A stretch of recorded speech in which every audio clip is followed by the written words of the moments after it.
Hola, buenos días. Mi nombre es Manuel Martínez Vázquez y soy investigador de la UNED. Hoy vengo a presentarles la siguiente ponencia que lleva por título Élites, ¿por qué importan? Una aproximación a su estudio.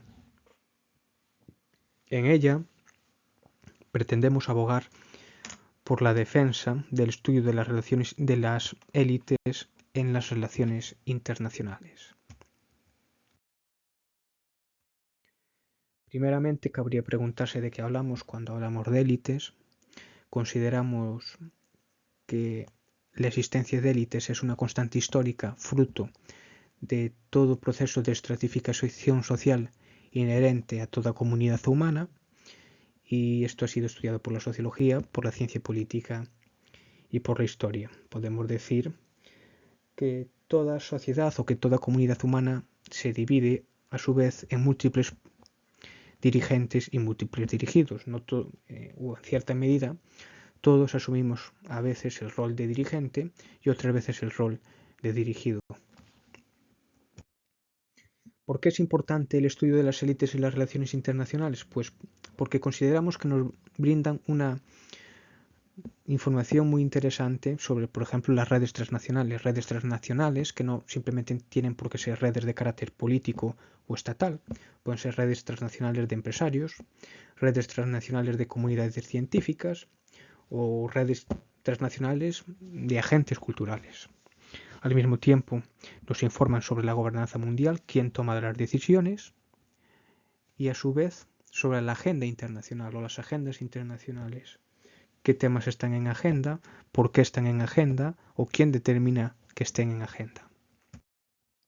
Los teóricos clásicos de la teoría de las élites son Vilfredo Pareto, del cual cabe destacar su concepto de circulación de élites. La historia sería una sucesión de élites para Pareto. Pareto había dicho la célebre frase de que la historia es un cementerio de aristocracias.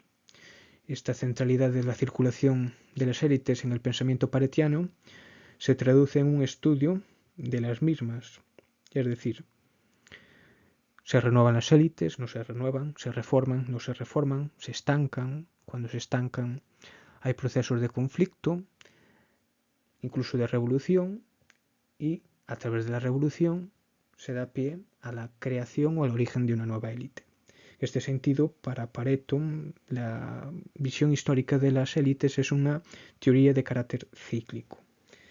Lo que cabe destacar, por tanto, de Pareto es su visión dinámica de las élites. No son elementos estancos, ni tan siquiera metafísicos o ontológicos, como podrían defender desde una lógica más filosófica autores como Nietzsche. Para Mosca, en su obra La clase dirigente, se centra en la idea de minoría organizada frente a mayoría gobernada. Es decir, la minoría por definición está organizada y la mayoría por definición está desorganizada, lo cual hace que sea gobernada por la minoría. En este caso, el profesor Mosca se centra más en el estudio de las organizaciones en las que se infieren estas élites, cómo se reproducen dichas élites, qué capacidades morales, intelectuales, políticas o militares aducen para gobernar y, en suma, cómo se legitiman. Finalmente, Robert Michels estudió el papel de las élites en los partidos políticos de masas con una creciente capacidad burocrática. Desde esta visión formula su célebre teoría de la ley de hierro de la oligarquía, en la cual aduce un proceso de concentración de poder irreversible dentro de los propios partidos. Teóricos más contemporáneos serían el célebre Guy Mills, que escribió el libro La élite del poder, y analiza desde una lógica de sociedad de masas el papel de las élites. Comparte con los teóricos clásicos la idea de que el poder tiende a la concentración, y en este libro estudia la alta política, las grandes corporaciones y el aparato militar. Desde ahí explora la idea del complejo militar industrial estadounidense, critica el presunto pluralismo norteamericano y se pregunta por dónde se toman las decisiones. En una democracia como Estados Unidos, ¿toma el Senado o el Congreso las decisiones o las toman otras personas en otros lugares? Por ejemplo, el complejo industrial militar. A su vez, también es crítico de la sociedad contemporánea. Es decir, si no tomamos decisiones los ciudadanos, quedamos reducidos a meros espectadores de la realidad política. En este sentido, Mill es un crítico de la tecnocracia.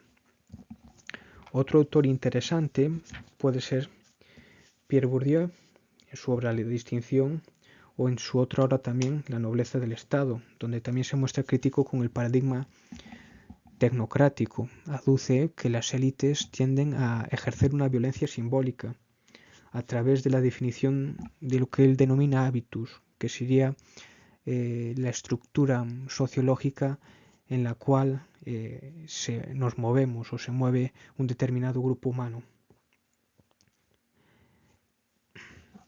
Finalmente, otro autor que creemos puede ser interesante, aunque realmente destaca más bien por su teoría del conflicto, es Dahrendorf y su idea de conflicto social.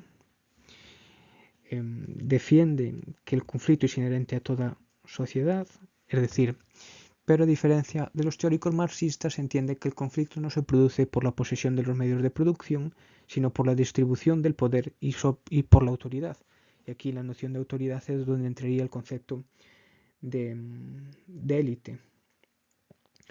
Para Dahrendorf este conflicto es permanente, como decimos, y la única capacidad para conllevarlo, como diría Ortega, es institucionalizarlo, es decir, la creación de una sociedad liberal de instituciones que sirvan para paliar esta conflictividad inherente a toda comunidad humana.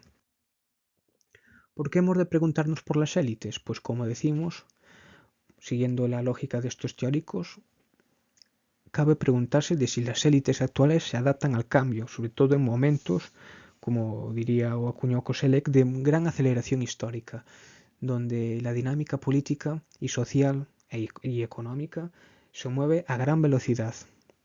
Al mismo tiempo, cabe preguntarse, desde una lógica democrática y liberal, si nuestras élites son sensibles a las demandas que como ciudadanos le planteamos. ¿Se renuevan estas élites?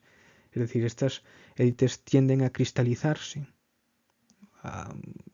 o no, o tienden a ser sensibles a los cambios que la propia sociedad les demande. La propia sociedad está en disposición de dotarse de otras élites.